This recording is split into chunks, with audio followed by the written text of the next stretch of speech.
From the darkest reaches of space to the deepest corners of your mind. Welcome to From the Void.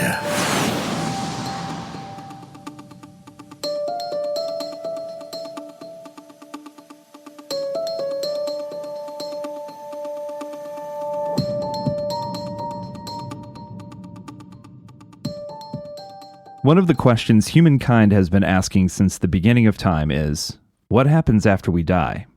Religion tells us that perhaps we go to heaven or reincarnate depending on which system of beliefs you ascribe to. Atheists might claim that nothing happens, that we go to sleep and never wake up, that in all of our complexity and self-awareness that eventually, one day, we simply stop existing. Even science has attempted to find the answer. Are we more than just our brains? Does something like a soul exist? And if it does, and consciousness is more than just organic matter, does it survive the death of the physical body? And if so, where does it go? Reports of near-death experiences have been around for generations. Are they real, valid experiences that prove that something exists post-death? A kind of glimpse through the veil that divides the physical world from the spiritual? Or are they examples of hallucinations brought on by a chemical release as the body starts to shut down? This week I welcome Kimberly Clark Sharp, who had her own personal experience that left her forever changed. Kimberly is an author, speaker, teacher, and researcher whose experience led her to a career in social work, where she was a pioneer in the field of critical care social work, founded the Seattle International Association of Near-Death Studies, and published the book After the Light, The Spiritual Path to Purpose. Welcome to this week's mystery, Near-Death Experiences on From the Void.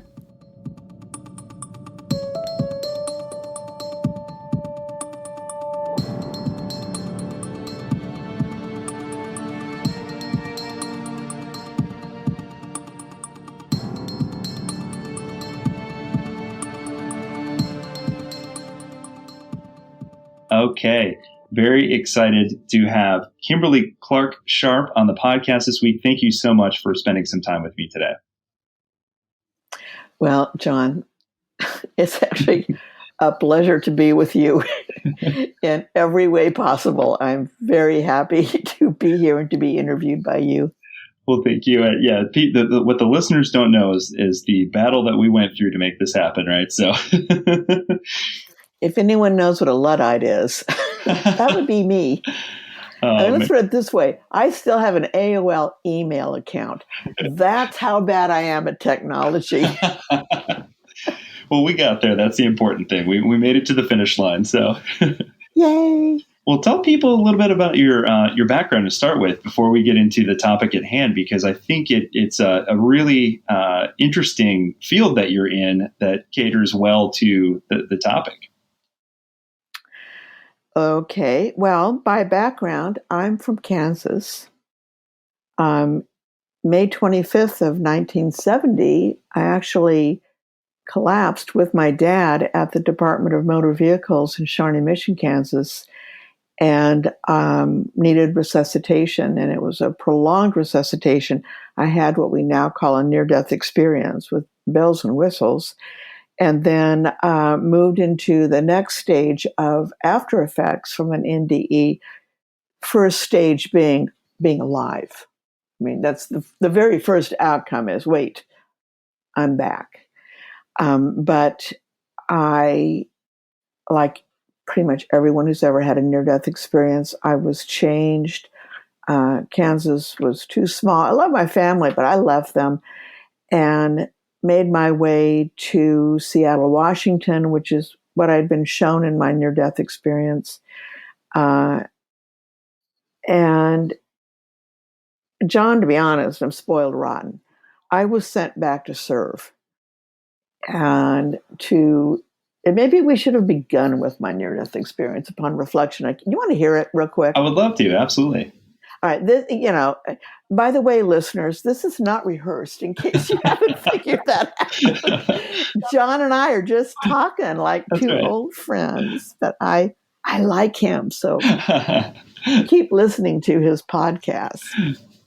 All right, so let's go back to 1970, Shawnee Mission, Kansas, at the Department of Motor Vehicles with my dad. That day, I was a normal human being. I was kind of young. I was a college student. Did I mention Kansas? I mean, I lived in a bubble.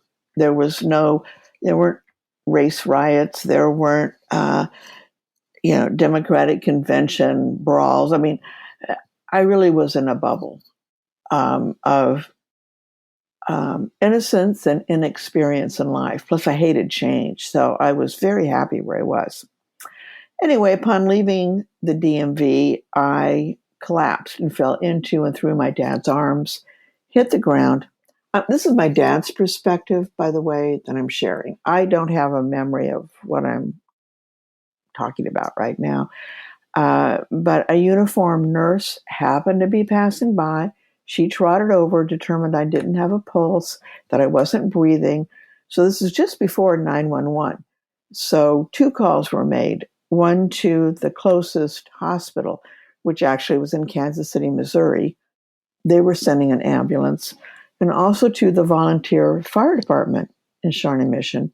They, of course, were closest. So they got there first. They had a brand new, according to my father, because they opened packaging, a brand new portable ventilator.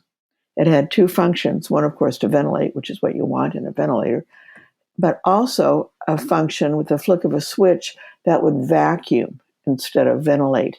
And that was because some people get food caught in their throats, and that object has to be removed to clear the airway. So we tell our children, don't run with candy in your mouth. It's really good advice. Anyway, they applied the seal to my face and turned it on, and it was on vacuum mode. So my diagnosis, when I finally made it to St. Luke's Hospital in Kansas City, was suffocation. They immediately knew what was wrong. And honestly, John and listeners, these are probably farmers. I mean, there was never any ill will from my dad or medical personnel or anything. They clearly were doing the best they could with the equipment that they had. But anyway, they flicked a switch and started the air going in. But our lungs are very moist, and when they come in contact with themselves, they have to get unstuck.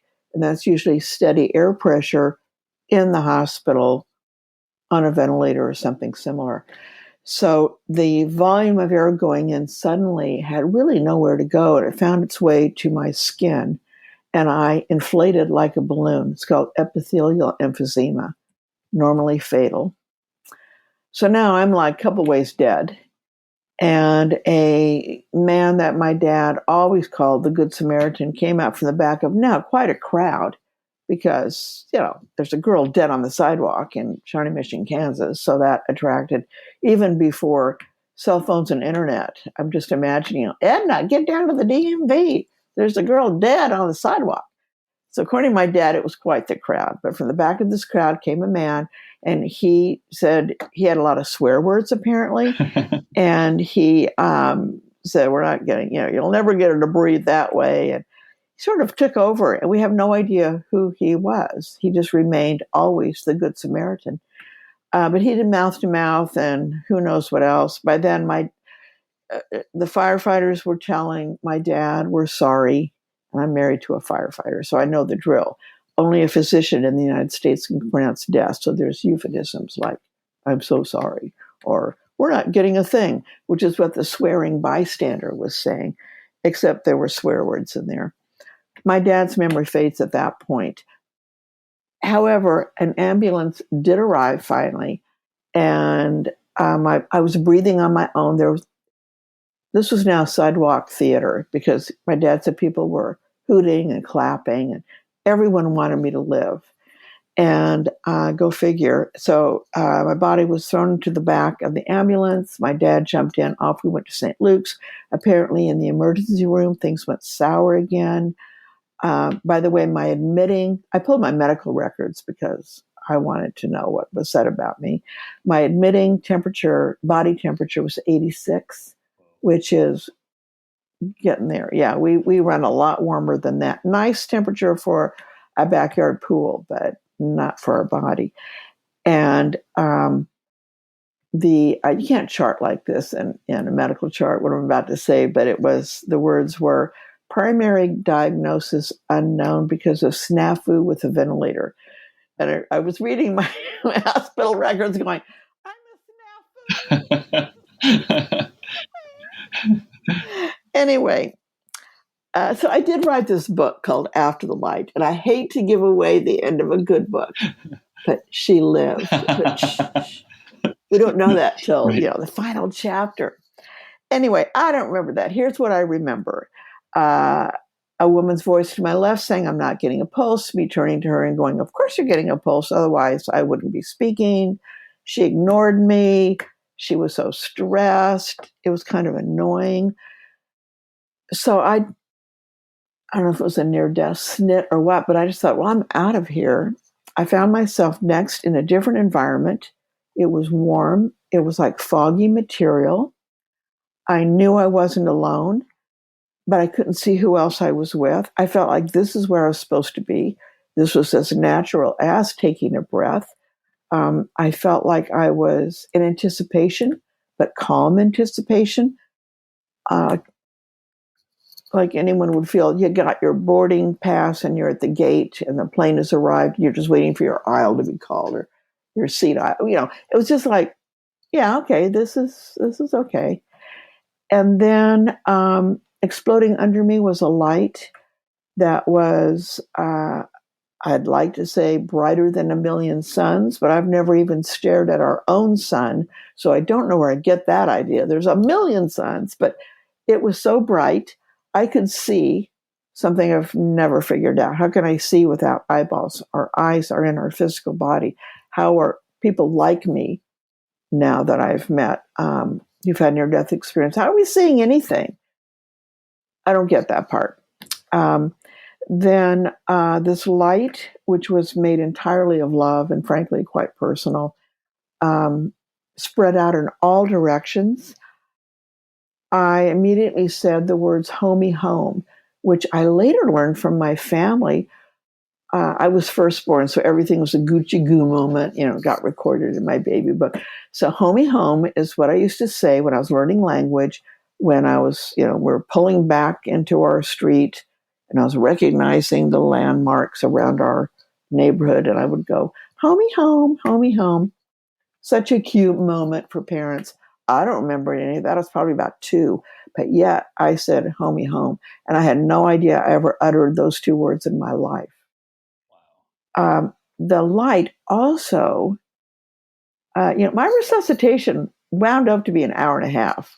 So, a lot happened. Anytime you get bored, just cut me off, John. No, this is great. Yeah, this is fascinating. I said I'd make it quick, and now I'm... No, people are going to want to hear this, yeah. Well, the light, again, impossibly bright, and also just love. Just so much love. I think if I were in the flesh, I would just be burnt to a crisp. I mean, I couldn't take it. No, too much love. But I loved it. I loved the love. Anyway, the light went out in all directions around me, and also in a way I've never really fully been able to find words for, but it was doubling back on itself endlessly.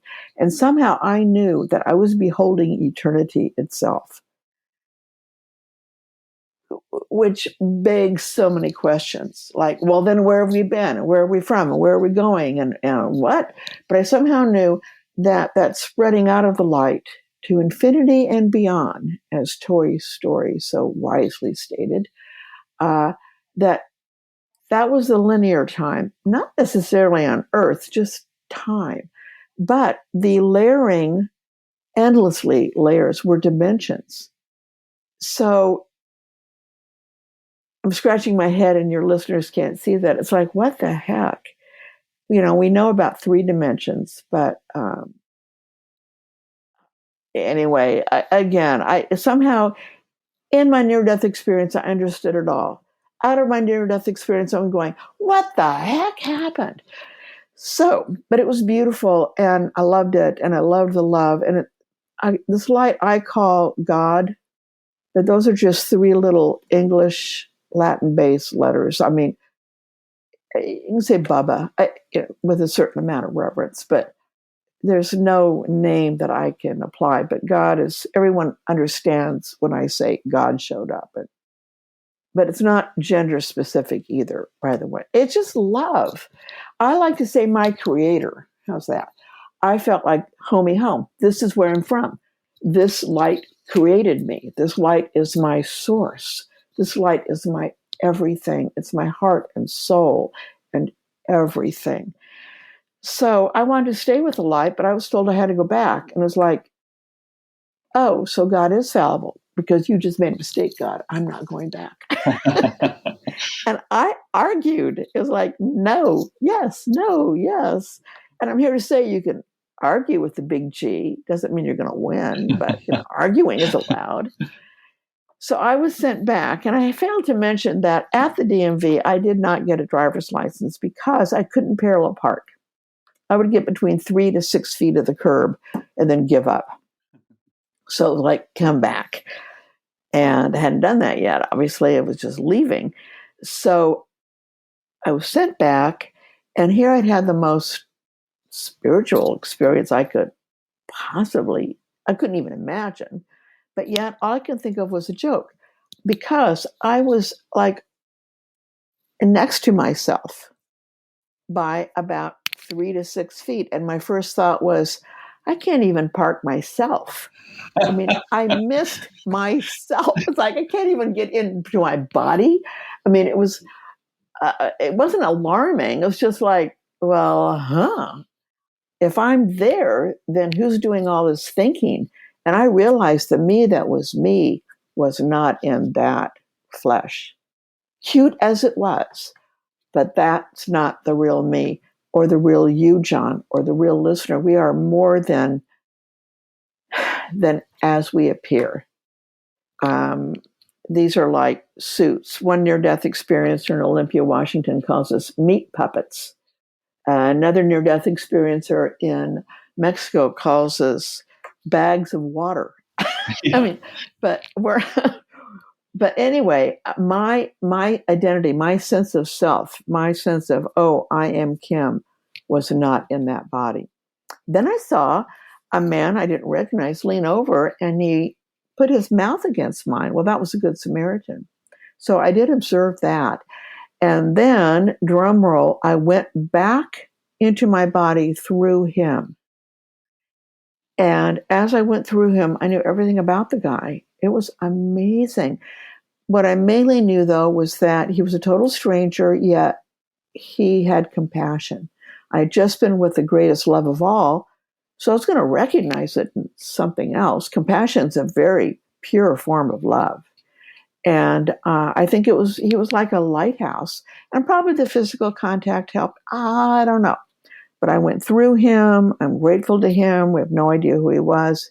He disappeared. So now I'm back in my body, and it's dark and cold, and I'm fully aware. I'm fully conscious, but I'm not awake. And I was miserable. So I called out to God again and said, get me out of here. Homie home. I want to go home. I want to go home. God kindly showed up again, and boom, on my right was like a portal or a window, something like that. And through there was my heaven. Skeptics say, oh, near-death experiencers get what they expect. You know what I got? Kentucky. It looked like a Kentucky calendar picture. I've never been to Kentucky. Hadn't before, haven't since. That's one of the states I've just never managed to get to. And yet it was fields of beautiful, like meadow-like grasses kind of waving in a balmy breeze, and off the distance, small white fence and some shrubby things. But what made it unearthly were two things. One is that the grass wasn't green. It was green. And the sky wasn't blue. It was blue. The intensity was not anything I've seen on Earth, photos or in person.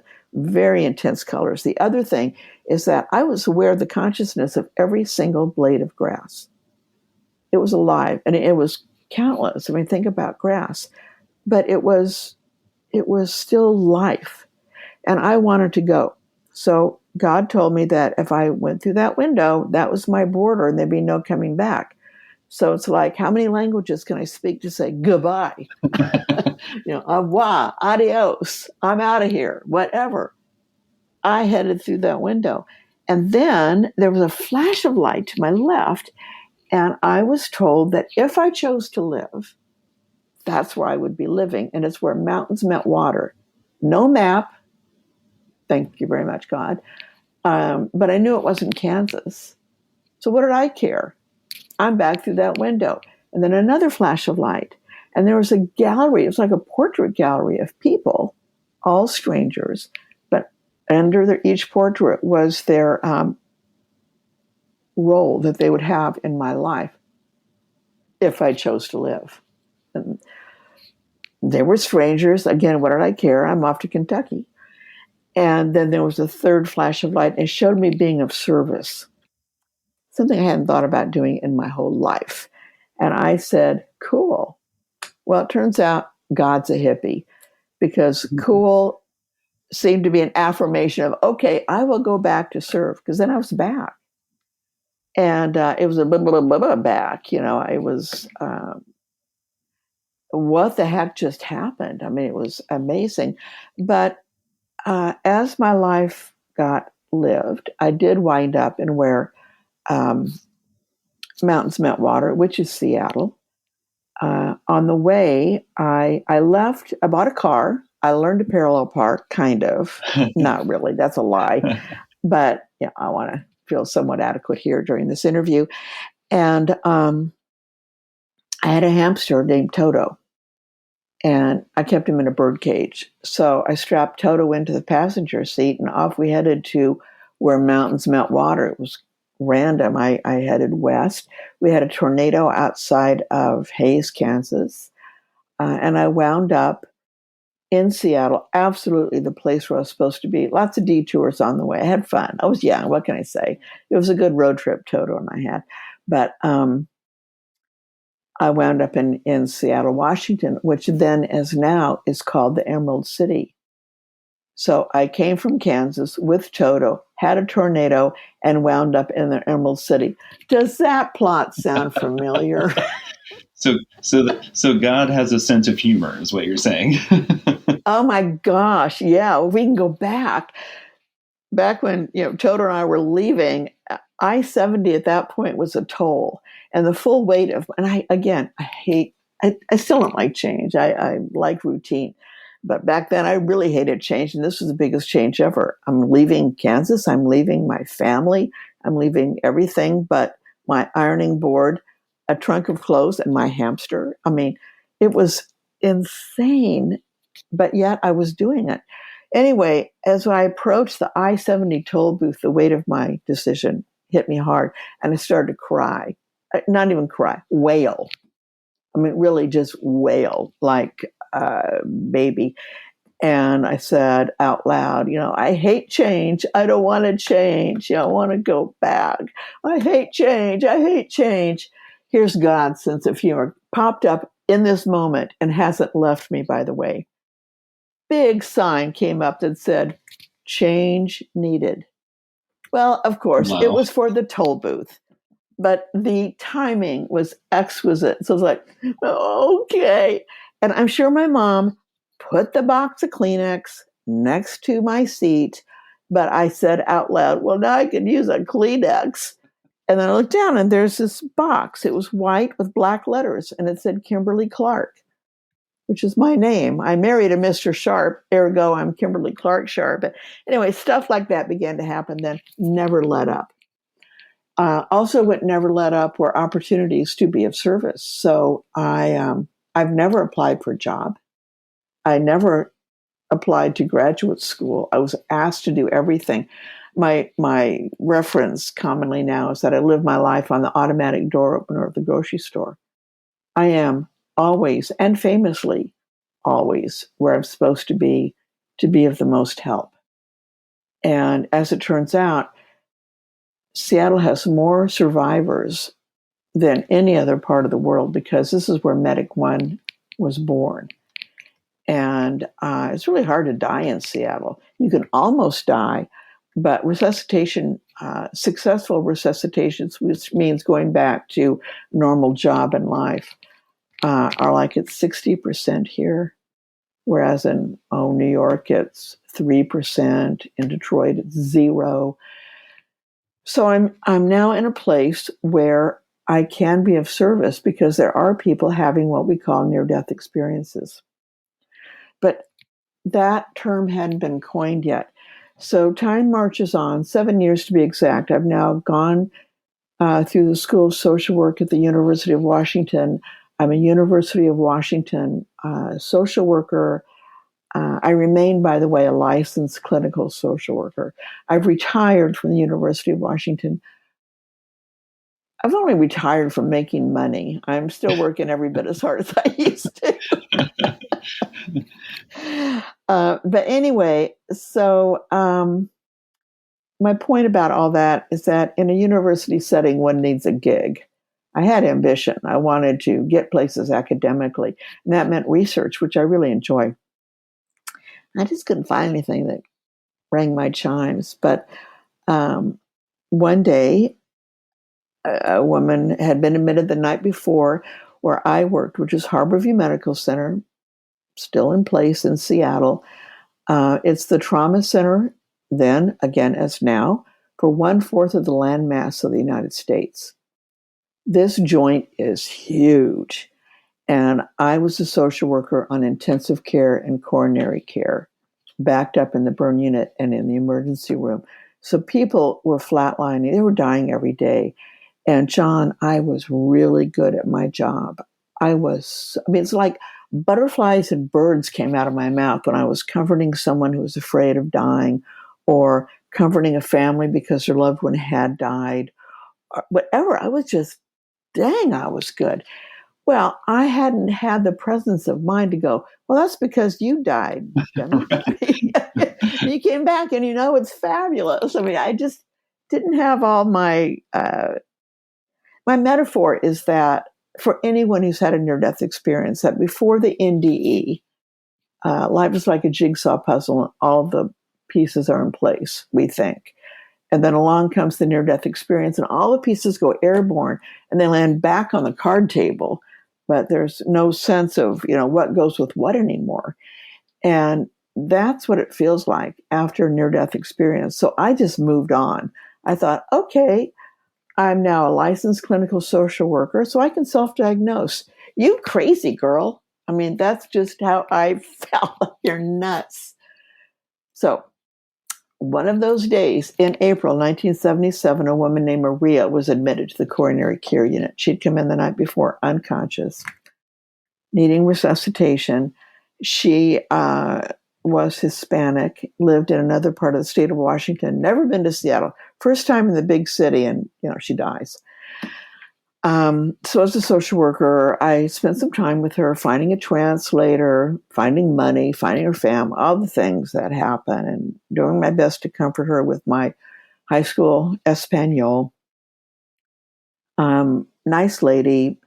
About 3 or so days after she was admitted, I was up on the coronary care unit. Someone was flatlining. It was Maria. So I was part of the thundering herds that went to her room. A big response, of course. And I watched an easy resuscitation. And I left the room and went about to see other patients and such, leaving her unconscious but stable. Then I was paged back a few hours later because Maria was conscious and agitated, and the nurse was afraid that she would agitate herself right back into cardiac arrest. And she couldn't find the translator, so she called the social worker. So the social worker responded, yours truly. And so I'm going to extremely edit a long conversation between two people who didn't particularly have a shared language.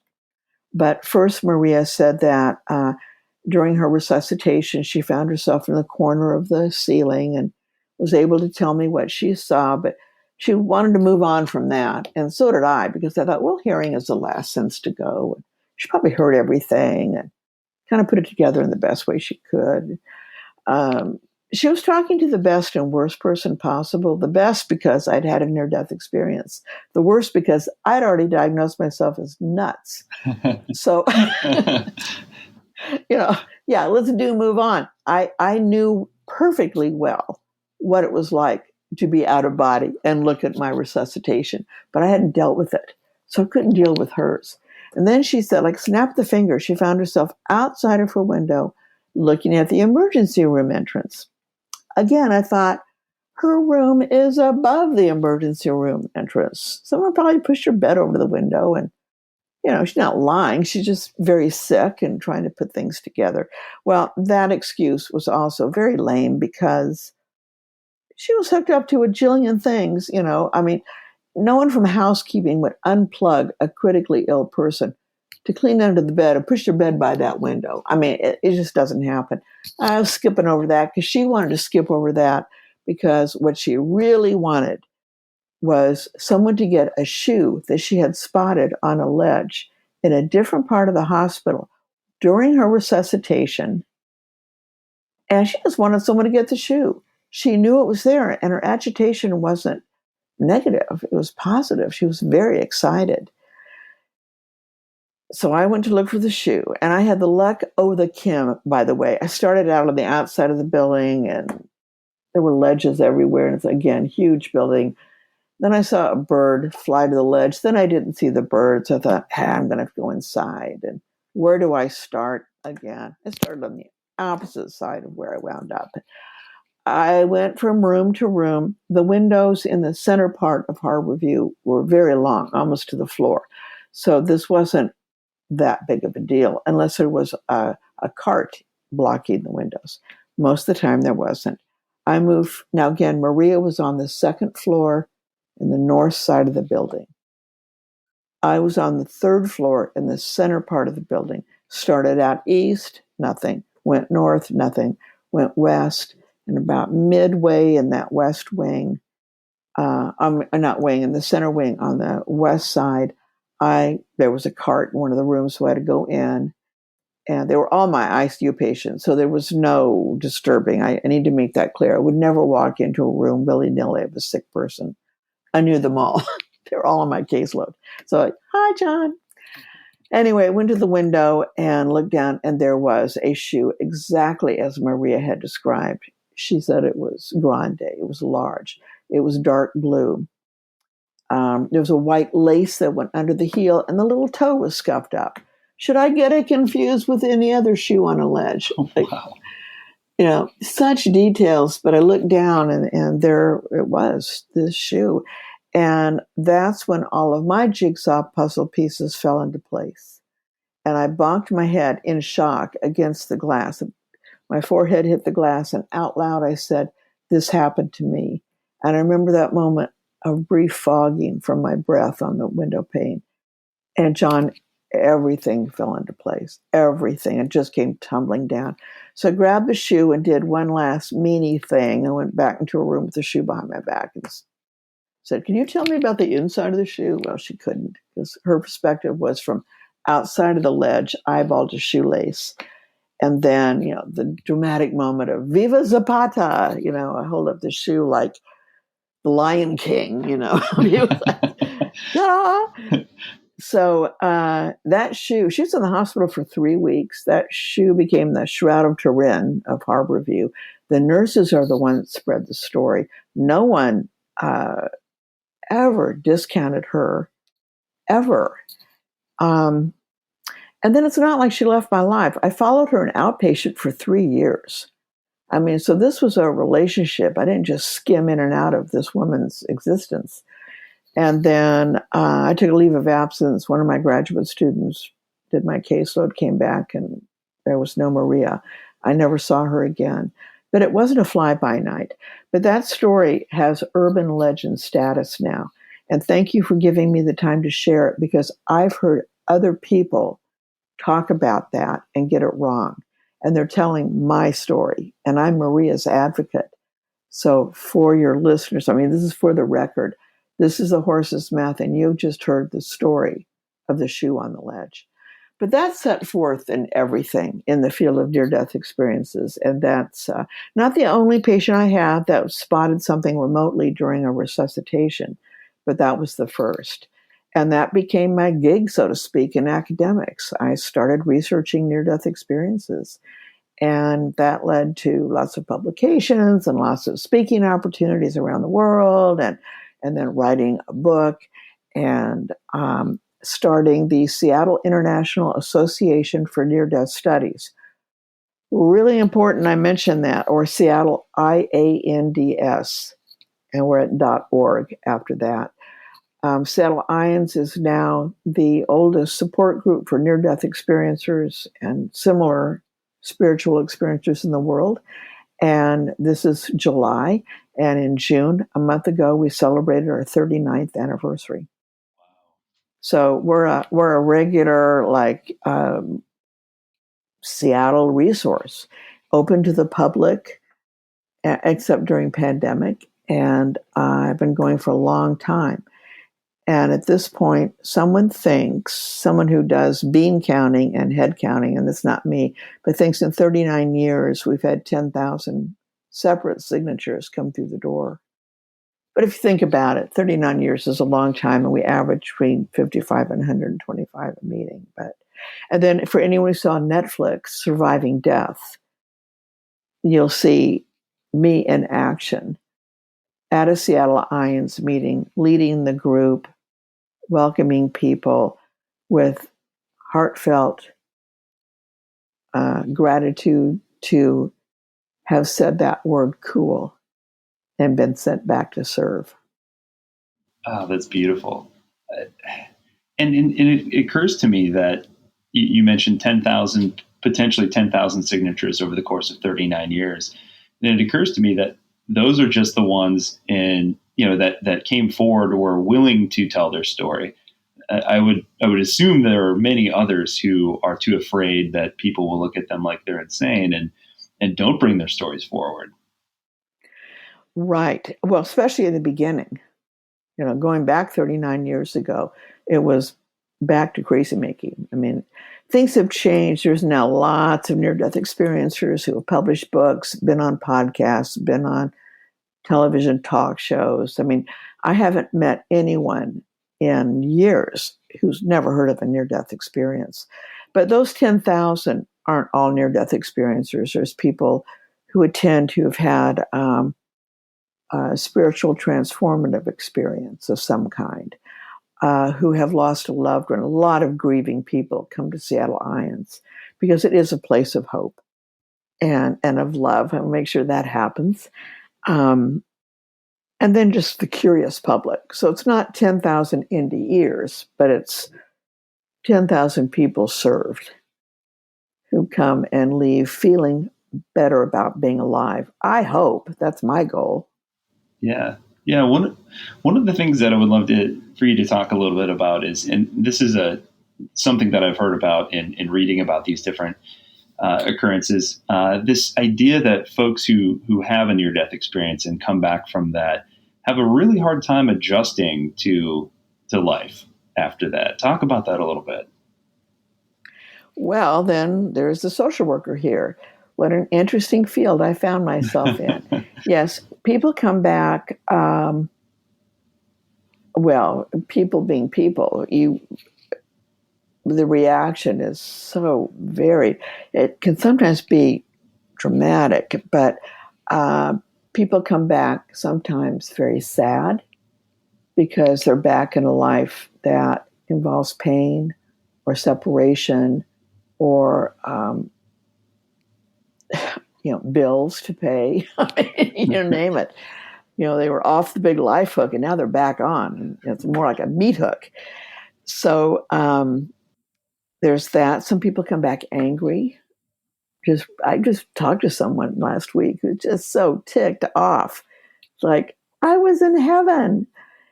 And I can relate to all that. It's nice having had a near-death experience. When people are mad because they were sent back, I get that because I didn't think saying cool was an agreement. And so my joke, and I tell them, is like, what, did I flunk heaven? I mean, what the heck? So I get along with the two above categories, the sad and the angry. Some people come back very confused, and most people come back very different.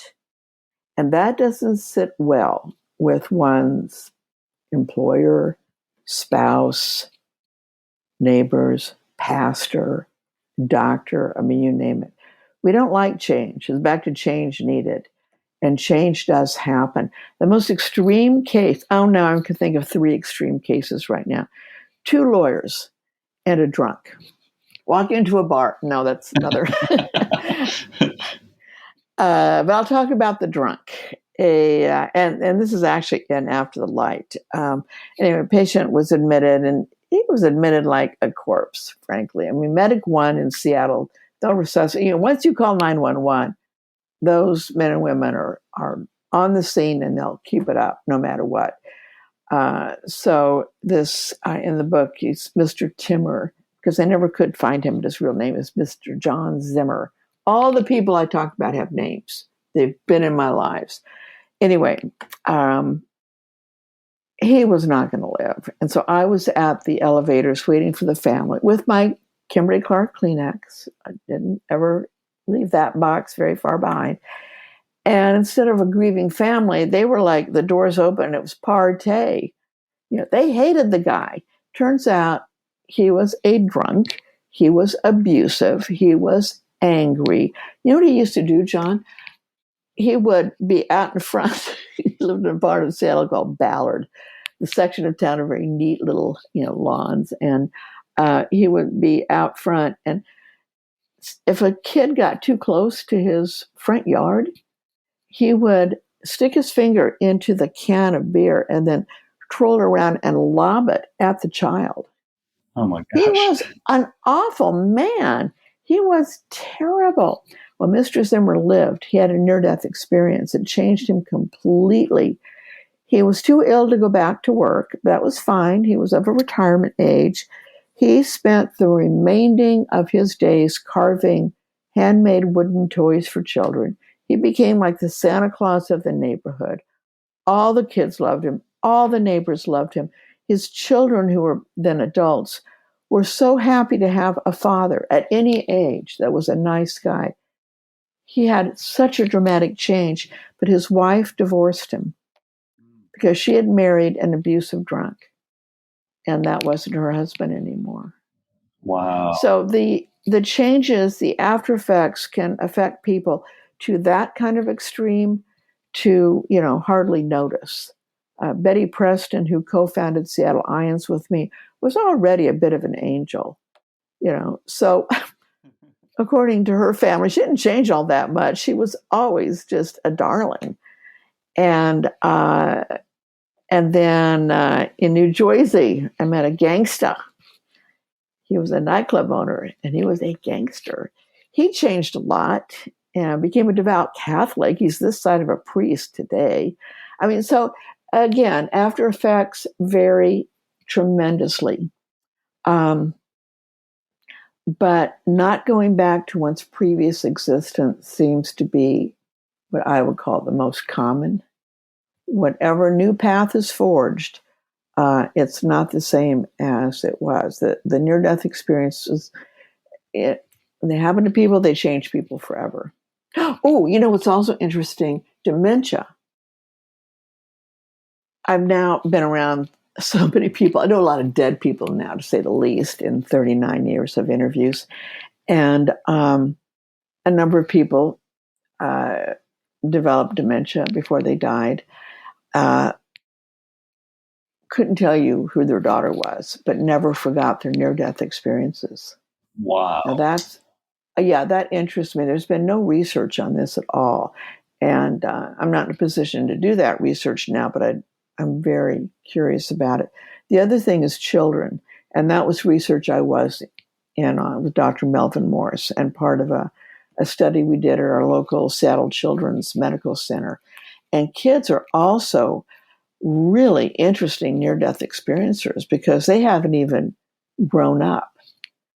And I also find their experiences to be so such strong evidence of this kind of experience, because kids, and the younger the better I like them, by the way, they haven't been exposed to this subject. It's not like they've read all the books or watched the movies or anything.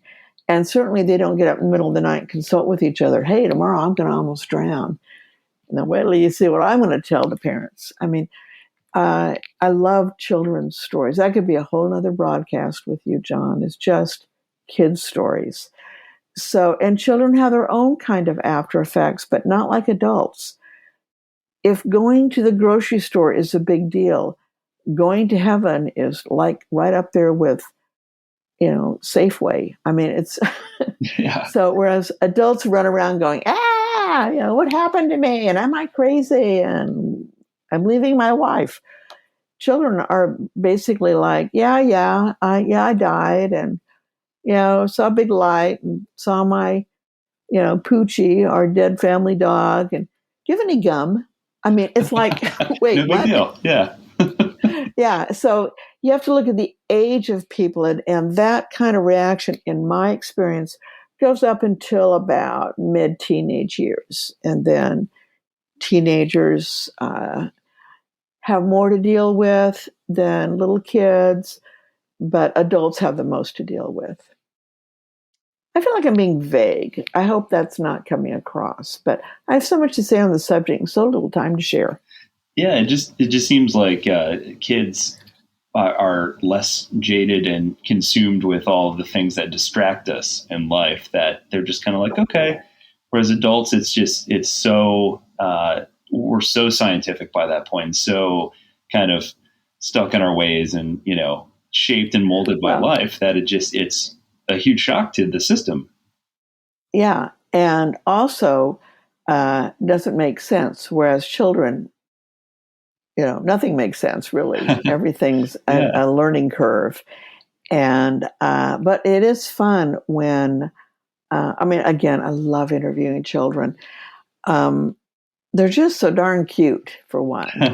The youngest we've ever had in a meeting was a little girl at age 3. Wow. That is very, very young. We've also had a 4-year-old and then up. But the 3-year-old went to heaven and saw Jesus and wanted to bring Jesus a present. And Jesus was surrounded by other children. By the way, this is not a woman raised in Christianity. Interesting. But not a woman. She's 3. Her family wasn't a Christian family. So the expectation is not that their 3-year-old would come back and say, yeah, I saw Jesus. It's like, what? Right. Anyway, she wanted to give Jesus a present. So she leaned down to pick a flower for Jesus. And the flower communicated with her, kind of Alice in Wonderland-like, and said, "Nah, I'm alive." Basically, don't pick me. She understood the flower. So then she saw a field mouse. So she scampered after the field mouse and captured it and cupped it in her hands, and then went over and gave it to Jesus, who was delighted. So, which leads to, are there animals in the afterlife? Well, there's certainly field mice, but children who don't have a lot of death in their lives. Usually grandparents are alive, aunts and uncles and friends, and parents certainly are alive. But the family pet may be deceased. So kids sometimes are reunited with their dogs or their cats and who are deceased, but that's who greets them. So I also tell people, because our pets we can love as much as a human, and when they die, it hurts. My understanding, and I'm confident in this, is that we will be reunited with all we love, including critters and things with fur and 4 feet or scales, or, I'm probably going to be greeted by goldfish that I killed flushing down the toilet when I was a kid. It's like, no, I'm sorry. But it's just interesting. But these kinds of things bring comfort. And that's my job. Yeah. Bringing comfort. One of the things, I know we're running short on time, but I wanted to ask you real quick was, and this is something, I have a lot of family members in healthcare, a lot of nurses in the family, some who encounter death every day. They work on floors where, people are dying, and their job is to comfort them and to, keep them in as little pain as possible, while they transition. And one of the things that I've read about is this phenomenon where they start to see loved ones who have gone before them, who are deceased, and they start to have visions of these people. And I've asked my relatives about this who are in healthcare. I'm like, oh yeah, I mean, they're not fazed by this at all, but they confirm the fact that this happens all the time. Yep, it's so common. Deathbed visions. These are both near-death experiences and deathbed visions are end-of-life events. And when we transition from our biology to, for lack of a better word, our spirituality, something's got to give. And people begin to blend into another realm. Deathbed visions are fascinating, particularly, and near-death experiences, both, I guess, when someone who has died has been identified by the dying patient or the near-death experiencer without knowledge of their death. It's rare, but it happens. And one of those, again, I wrote this story up, is one of my own patients who, during a resuscitation, saw his wife, Dusty, appear in a ball of light that came towards him. Close, opened up. There was Dusty beckoning to him. And he said, Kim, beckoning is not part of my vocabulary.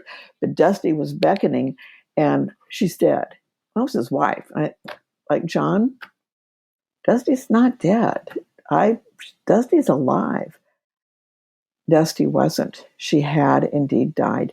During his resuscitation, we have Boeing in Seattle, so there's a disproportionate number of engineers. And John was a Boeing engineer. Engineers have a whole different way of thinking. They're their own cats. I mean, they just do things organizationally different from mere mortals. And John recovered, came back to me with a binder, 3-ring binder, laminated pages, and inside was a copy of, when he was resuscitated, that page of his own chart with the chart notes. As it turns out, Dusty was in hospice. She was very sick, but not expected to die then. And John's heart attack actually might have been because he was trying too hard to take care of her.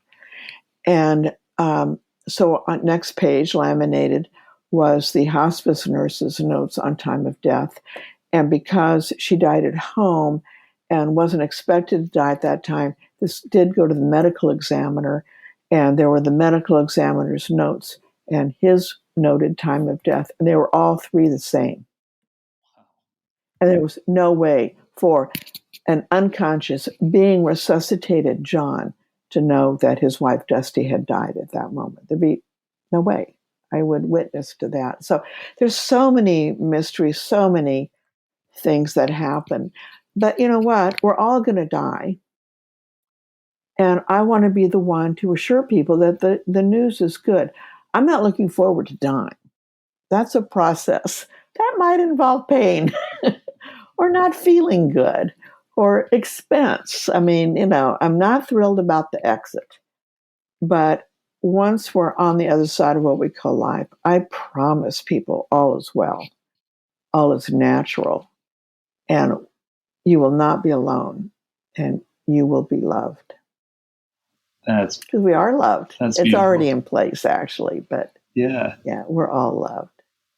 Well, I think that's the perfect place to end this episode. So before we go, though, your book, After the Light, The Spiritual Path to Purpose, where can folks get a copy of that? And then, of course, I want to plug the documentary as well. So talk a little bit about both of those.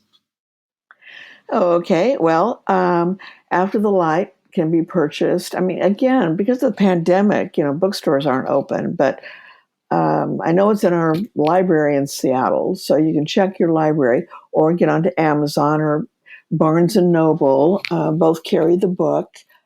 It's a real book. It's, hardback, book on tape, Kindle, paperback, on demand, any possible form. So just look for After the Light. By the way, you can also Google me and get a whole bunch of me yapping too. Not a disembodied voice, but I'm also on Google. Anyways, you can Google it. And then Netflix, the documentary series is called Surviving Death. And episode 1 is on the near-death experience, and it's fantastic. And if you don't have Netflix, anyone can get Netflix free for 1 month. And it won't take a month to watch an hour episode. So you have the rest of the month to enjoy the universe that is Netflix, but you don't have to pay for that. That's true. Yeah. And After the Light's been out there for a while, so you might even know someone who has a copy and you can borrow it. And I want people to read it, but I'm not pushing the purchase of it. But there's a lot of good stuff in there. A lot of things we talk about, but expounded upon in the book. Absolutely. Thank you. I highly encourage folks to go get it, because obviously we could have talked for 3 hours and barely touched the surface of this topic. So folks, go out and get it. I'll have all the links in the show notes, so you can go there and click away. But thank you so much for coming on the show. This is absolutely fascinating, and you're a delightful person to talk to about this. So thank you. Well, John, right back at you. I've really enjoyed this. You're no one can see your face but me, but you're a doll. You just have that kind of, you're just that person that, you're nice, you're non-judgmental, you're intelligent, and you're curious. Well, thank you. That you. makes for interesting people, and you're one of them. So right back at you. I appreciate that. I'm gonna take that compliment and and run with it. So okay, we'll definitely have to have you back on, and we'll cover even more ground. But thank you so much. Yeah, and it would be my pleasure, and thank you again.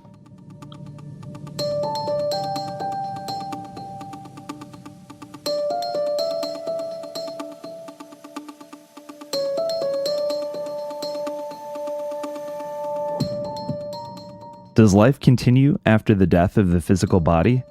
Does our consciousness transcend into another state of existence?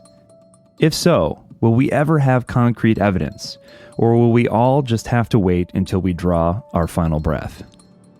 Then again, if we did know the answer, like in the movie The Discovery, might it rob life of its essence? So perhaps it's better if we don't know. Thanks again for listening to Season 1 of From the Void. If you like the show, don't forget to subscribe so you don't miss a future episode of the show. And if you have a second, please consider leaving us a 5-star review on iTunes. It helps spread the word and helps get us noticed. And as always, word of mouth is the best way to help spread the word. I'll be back very, very soon with all new mysteries on Season 2 of From the Void. Look out for the trailer for a sneak peek at what's in store. And until then, thanks for listening.